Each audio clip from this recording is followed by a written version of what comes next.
ఇండోనేషియాలో విమానం అదృశ్యమైంది. 11 మందితో వెళుతున్న ఓ ప్యాసింజర్ విమానం ఆచూకీ తెలియడం లేదు. జావా ద్వీపం నుంచి సులవేసి ద్వీపానికి వెళుతున్న ఈ విమానం పర్వత ప్రాంతానికి చేరుకోగానే గ్రౌండ్ కంట్రోల్తో సంబంధాన్ని కోల్పోయింది. ఈ ఫ్లైట్లో 8 మంది సిబ్బంది, 3 ప్రయాణికులు ఉన్నట్లుగా అధికారులు చెబుతున్నారు. విమానం ఆచూకీ కోసం సర్చ్ అండ్ రెస్క్యూ ఆపరేషన్ ప్రారంభించారు.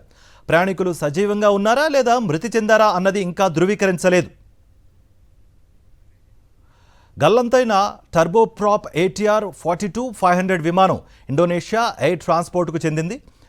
మారోస్ జిల్లాలోని లియాంగ్ ప్రాంతంలో నిన్న మధ్యాహ్నం 1:15 విమానం చివరిసారిగా రాడార్లో కనిపించింది.